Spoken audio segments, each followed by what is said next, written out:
En lo más alto de los Montes de María, una vieja ceiba es el símbolo de la serranía que habita. Una tierra fértil, productora de ñame, aguacates, tabaco y ajonjolí, de gente buena, resistente y trabajadora. Desde aquí se observan todos los Montes de María. Allá, donde se ve una ligera neblina, va el río. Parece cerca, pero entre ese hilo de agua y el majestuoso árbol hay muchas historias, hay muchos cuentos.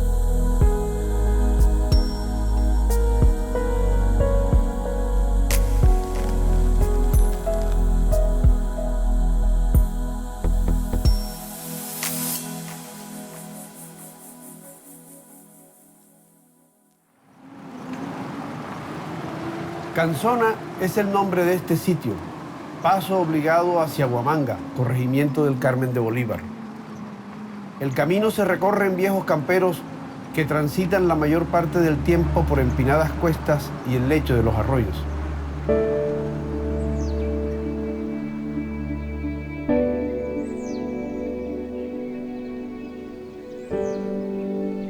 Hoy, el viaje se hace en 40 minutos.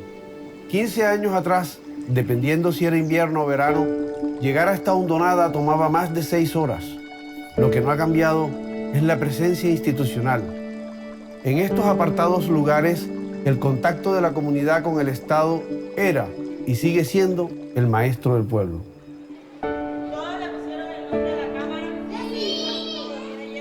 En el año 2001, una joven recién graduada de bachillerato decidió regresar a su pueblo.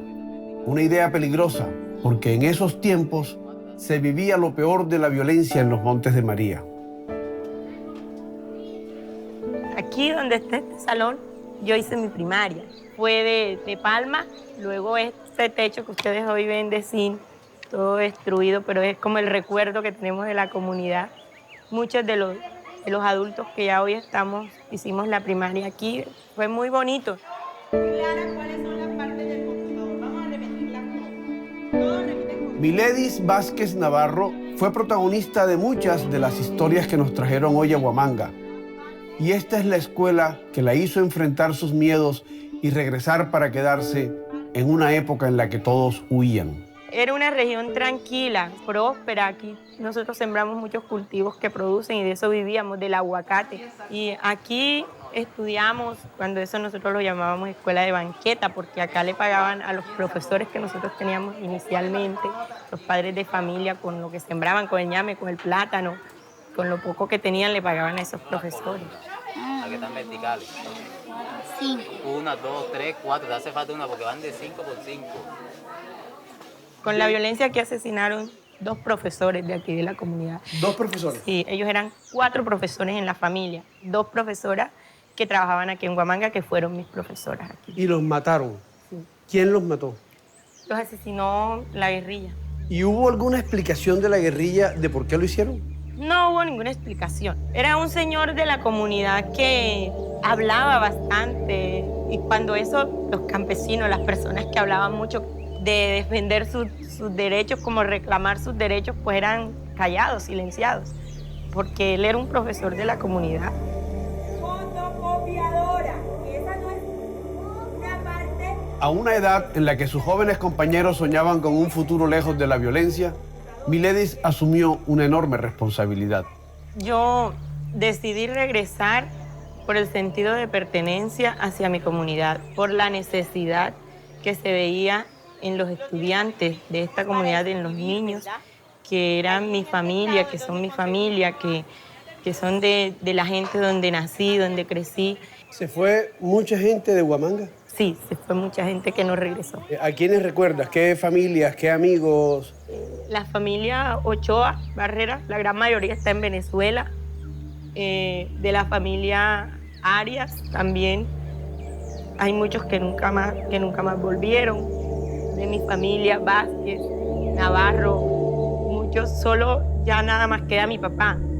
De 6 hermanos, todos se fueron y no regresaron. Los Montes de María ocupan 2.667 kilómetros cuadrados. No corresponden ni al 0.5% del territorio nacional. Pero en esa pequeña porción de tierra se concentraron el EPL, las FARC, el ELN, el PRT y el Bloque Montes de María, uno de los más sanguinarios grupos paramilitares de la región. Por último, había presencia del Estado a través de la Armada y el Ejército. Toda esa máquina de guerra dividió la zona y usó a las familias campesinas como escudo y como arma de discordia, enfrentándolas entre sí, sometiéndolas a la más cruel de las situaciones. Una tarde venían unos campesinos de Colinas de Venado avisando. Vienen los paramilitares, nosotros salimos ese día de la casa. No sabíamos en realidad si eran los paramilitares que habían llegado o qué grupo era el que había llegado allí. Y decidimos salir hasta allá ese día. Fue la primera vez que yo me llegué a enfrentar a un grupo tan grande de personas armadas, y eran los paramilitares. Bueno, de todas maneras, no sé, me llené de coraje. Yo dije, la verdad es que nos van a matar porque la casa estaba completamente destruida. Estaban todos mis cuadernos de mis niños ahí, todos deshojados, todas las tizas regadas, los colores, todo destruido. Cuando me dijeron, ¿ustedes quiénes son? Bueno, no, nosotros somos las que más. Ustedes son las guerrilleras que viven aquí. ¿Dónde está su marido, que es un guerrillero? Dije, no, mi esposo no es guerrillero, yo no soy guerrillera tampoco. No, pero aquí es donde la guerrilla comía, donde la guerrilla tomaba. Que sí lo hacían, porque mi mamá tiene un negocio. Y cuando uno tiene un negocio, uno le vende al que le compre, y más si viene con plata. Esta es la vieja que nosotros venimos buscando. La traemos en lista para matarla. ¿A tu mamá? A mi mamá. Cuando él dijo eso, yo le dije, bueno, si usted va a matar a mi mamá, no va a matar uno solo, va a matar tres. A mi hermana y a mí. Pude entender en ese momento el por qué ellos también estaban en esas filas. O sea, ellos hablaban de que la guerrilla les había hecho mucho daño, de que la guerrilla, unos decían que la guerrilla le había asesinado al papá, otros que familiar que les había quitado esto, que les había hecho lo otro. O sea, ellos tenían una razón también para estar allí. En últimas terminaron diciéndome, ¿qué hace usted aquí? O sea, usted salió de su región, usted está preparada, usted hoy es docente. ¿Y qué hace aquí? ¿Por qué regresó? ¿Por qué no está trabajando en otro lado? ¿Y por qué no? Porque esta es mi tierra, aquí está mi familia y yo quiero estar aquí.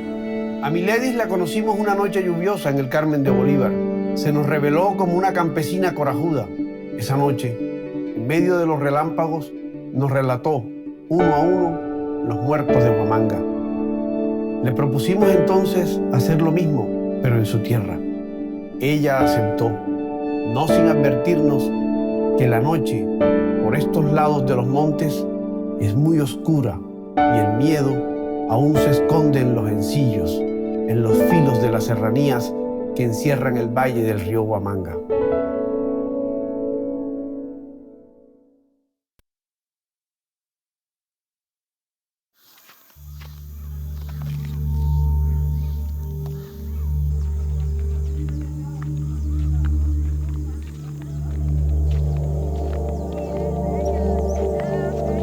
Para contarnos sus muertos, la comunidad organizó un homenaje. Trabajadores agricultores aquí del pueblo de Cacamayete. Pero desde el inicio de los preparativos, teníamos la extraña sensación de estar siendo observados desde los filos de los cerros que rodean a Huamanga.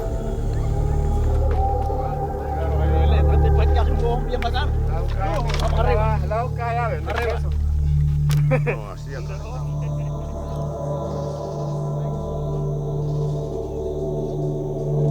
Buenas noches a todos. Hace muchos años atrás, creo que no lo hubiésemos podido vivir. Nosotros años atrás no nos podíamos reunir en una noche como esta y precisamente hablar de lo que vamos a hablar. Yo quiero que hoy contemos de nuestros muertos, del dolor que pasamos con ellos, para que nuestros hijos, nuestros nietos, nuestros bisnietos se enteren de todo lo que pasó y que no vivan lo que a nosotros nos tocó vivir. Yo quiero empezar por recordar, yo creo que fue por primera vez que se metieron los paramilitares en nuestra comunidad. Yo recuerdo que ese día, una mañana muy temprano, cuando mi cuñado se levantó y me tocó la cabeza de la hamaca y me dijo, Miledis, se metieron los paracos a Huamanga. Pero no vi nada, solo vi el colegio pintado AUC. Dije, vámonos. Cuando de repente escuché fueron unos disparos. Siempre se decía, en Huamanga el día que se metan los paracos no quedan ni los perros. Era lo que se escuchaba decir. Nosotros salimos corriendo hacia el arroyo. Cuando llegamos al arroyo, que vamos a pasar de aquel lado a La Paja, miramos alrededor y estaban todos estos encillos así tejidos de ese poco de hombres uniformados y armados que yo dije, de aquí no nos podemos mover porque si corremos nos van a disparar. Y llamé a Arly y le dije, Arly, ¿ya hiciste el café? Me dijo, sí, Arly tampoco había hecho nada, pero era con el objetivo de llegar hasta donde ella estaba para saber qué había pasado con los disparos que habíamos escuchado. Pregunté a Arly, ¿qué pasó? Me dijo, no, milady, mataron a Eri. Bueno, ya cuando yo les digo eso, todos ustedes deben saber del muerto que yo les estoy hablando, ¿verdad? Y esos hombres empezaron a bajar y salieron de Huamanga hacia abajo. En la noche nos quedamos prácticamente solas las mujeres aquí en Huamanga y salieron los hombres hacia el cementerio de Huamanga a enterrar a ese muerto. Yo recuerdo que nosotros desde el cementerio, que estaba a una distancia no sé de cuánto, pero sí escuchábamos esa costumbre que tenemos acá, cuando metían el cajón allí, echaban dizque una capa de tierra y empezaban los hombres a pisar esa tierra allí. Y yo recuerdo que escuchábamos eso, nosotros sentíamos esas pisadas que daban las personas que estaban enterrando a ese muerto allí. Allí estaba la compañera de ese muchacho, la mujer, y no lloraba porque no nos atrevíamos a llorar. Una noche como esta, oscura, nosotros no sabíamos quién estaba alrededor escuchando lo que nosotros estábamos diciendo, y en ese cementerio de Huamanga quedaron muchas personas de la comunidad y que no tuvieron un sepelio digno, que no podíamos, no nos atrevíamos siquiera a llorar, que aparte del dolor teníamos que contenernos porque estábamos asustados.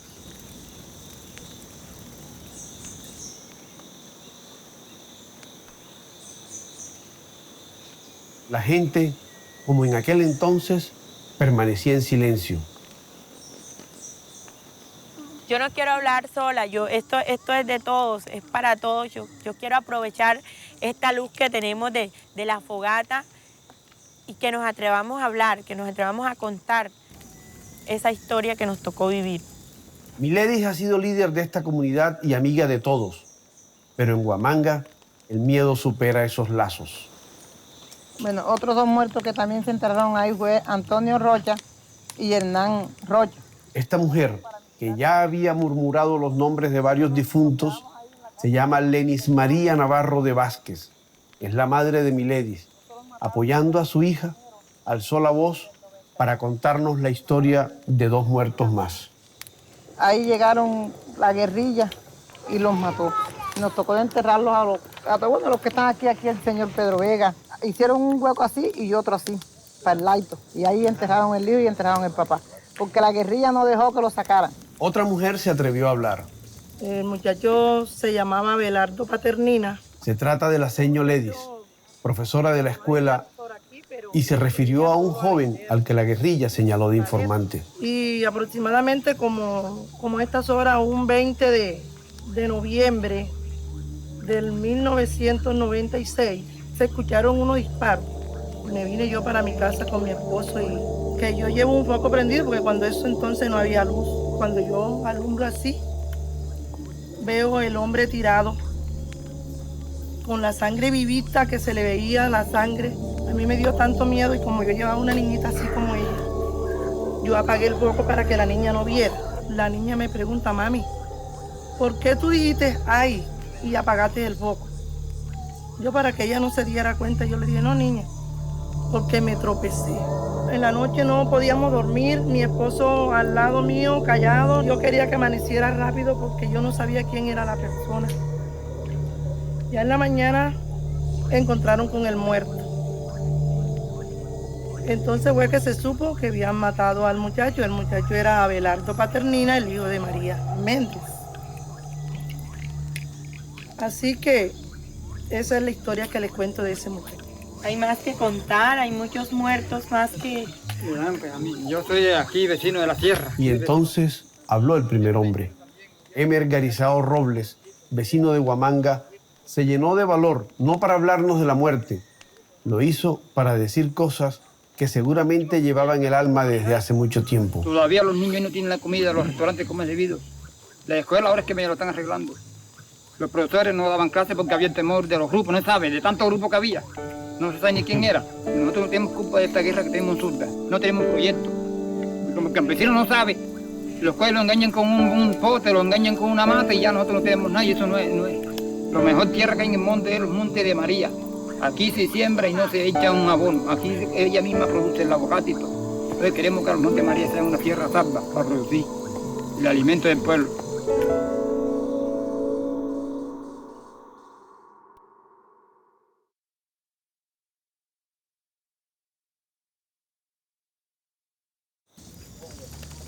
Vea, yo soy de la vereda de San Alejo. Él es Elviro Tapias, un aventajado comerciante de la zona que tuvo que irse huyendo por la locura que nos narraría a continuación.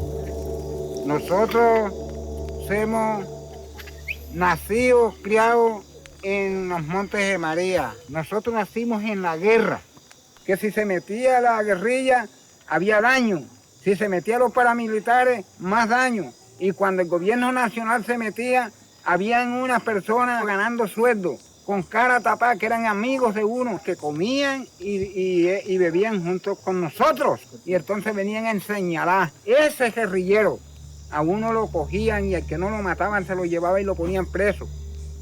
Años, 6 meses, 1 año, 3 años. El señor Tapia se refiere a la pesadilla del final del conflicto en esta zona, cuando miles de campesinos fueron victimizados en lo que se conoció como falsos positivos. Perseguidos por la guerrilla, señalados de guerrilleros por los paramilitares y finalmente sindicados por el propio Estado, la comunidad colapsó, poniendo los muertos, los desaparecidos, los secuestrados y los capturados. Estaba con un compañero buscando detalles para unos trabajadores que llevaba. Ahí está el ejército en tu rancho. Digo yo, si para allá es que vamos. Cuando veníamos en el encillo iba pasando el helicóptero, me dice el vecino, ve dónde te van a llevar a ti. Digo, ¿será a ti?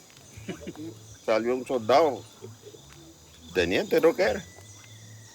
Me dijo, ven acá. Digo yo, déjeme que lleve el burro que voy a bajar la carga, que esta es mi casa. Y le ha dicho que llegue acá. Digo, le ha dicho que voy a llevar el burro que va a bajar la carga es aquí. Comenzó a escudriñar el cuaderno, busca el cuaderno y busca el cuaderno. El dichoso cara tapada estaba con la loma y como que le hizo así. Fue allá y regresó y comenzó a escudriñar el cuaderno otra vez. Y yo estoy ahí. No está, pero tiene que ir con nosotros a Malagana para que deje una aclaración. Cogí mi bolso y salgo con ellos. Cuando llegaron a la loma esa, ahí estaba Enrique Villegas, Marlo y Wilmer, el Mello y el Nilson, con las manos aquí así. Digo yo, mira, si ustedes están ahí también, sí, estamos aquí. Digo, bueno, ya yo voy contento, que ya vemos 7. La señora llorando porque me iba yo, señora Felina, la señora Cristina. Digo, no lloren, que yo regreso ahorita. Iba contento con ellos. Esta frase define el alma del campesino montemariano. El señor Pedro Rafael Arias González iba tranquilo porque tenía claro que solo era eso, un campesino, pero nadie le creyó. Los Caratapá lo señalaron como guerrillero y tardó 2 años en demostrar su inocencia. La noche seguía, hablaron de tantos muertos que perdimos la cuenta, pero este hombre, Luis Tapia, no había dicho una palabra. Escuchó con atención todas las historias y justo antes de la última habló. Y lo que dijo jamás se nos olvidará. Nosotros toditos sufrimos la guerra. Todos los que estamos aquí sufrimos la guerra. Y la guerra los dejó a nosotros, como dijo, limpios. ¿Por qué? Porque cuando venían los combates, nosotros teníamos que ir huyendo y venían los grupos y se los comían las gallinitas, se los comían los puercos. Y a muchos de los que tenían las vacas por aquí se las llevaron. Los dejaron limpios. Entonces, ¿qué? Por aquí nada más no hubo muertos de plomo, sino del corazón. Hay personas por aquí que todavía lloran en el día y en la noche cuando se acuerdan de la guerra esa que hubo. Y todavía es la hora que nosotros estamos sufriendo, que nosotros esas heridas no han sanado, todavía esas heridas están lo mismo. El plomo se llevó muchas vidas, pero la violencia les destrozó el alma a todos. Bueno, yo no quiero terminar sin contar de un hecho lamentable que sucedió en la comunidad a Jorge Elías y a Eliezer Julio. Eliezer estaba aquí esa tarde practicando en esta cancha fútbol con los jóvenes de aquí de la comunidad. Eran muy amigos esos muchachos, andaban juntos de arriba abajo. Cuando escuchamos fue los disparos, nosotros estábamos allí reunidos con una lamparita porque no había luz y apagamos la lámpara y todos los que estábamos corrimos hacia adentro. De pronto ese silencio fue interrumpido con los llantos de la mamá de Eliezer, que decía: mi hijo. Estaban allí tendidos los dos muchachos, Eliezer aún con vida, agonizando. Los hombres de la comunidad que estaban en ese momento, la gran mayoría se unieron, amarraron una hamaca a un palo y lo sacaron. Mientras tanto, las mujeres no nos atrevíamos siquiera a hablar, solo nos mirábamos las caras, solo lo mirábamos a él tendido allí sin poder llorar. Cuando ya fueron las claras del día, fue cuando Arlis, que era como la hermana de Jorge Elías, pudo llorar. Abrazada a ella también me atreví a llorar con fuerza, porque habíamos pasado toda una noche ahí sin poderlo llorar.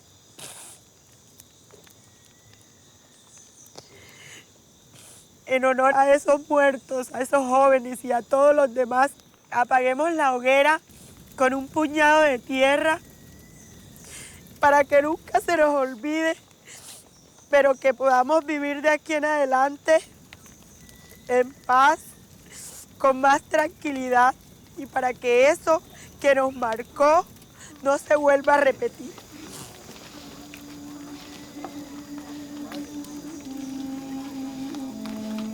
Cuando creíamos tener la historia, la noche se nos hizo eterna.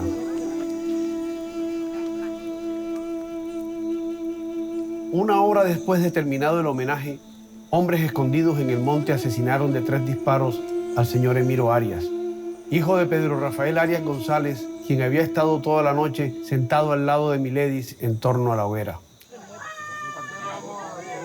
Vamos a llevarlo por Carmen, ya. Hablen o no hablen, él está muerto. El miedo nos heló la sangre y Miledis tuvo razón.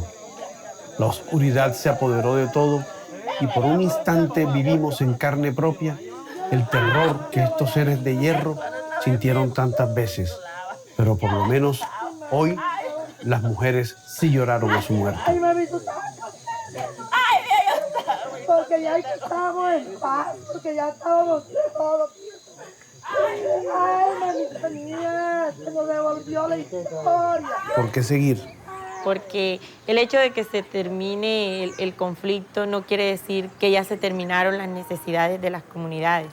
Y no quiere decir que los niños no tengan que seguir educándose, no quiere decir que no tengamos que tener buenas vías, que no tengamos que seguir viviendo, que seguir cultivando para poder seguir creciendo. Mis estudiantes y los hijos de mis estudiantes deben seguir viviendo y tenemos un motivo más, ya ellos tal vez no les va a tocar vivir lo que nosotros vivimos. Pues es importante seguir por eso. Ya está amaneciendo, ya está amaneciendo, ya está amaneciendo, compadre, ya está amaneciendo. Ya está amaneciendo, ya está amaneciendo, ya está amaneciendo, compadre, ya está amaneciendo. Se ve despertar el día en los montes de María, se ve despertar el día en los montes de María. Ya está amaneciendo, ya está amaneciendo, ya está amaneciendo, compadre, ya está amaneciendo. Para hallar el ganado, temprano sale del rancho, con su sombrero hueteado, alegre va el viejo guancho. Ya está amaneciendo, ya está amaneciendo, ya está amaneciendo. en los montes de María.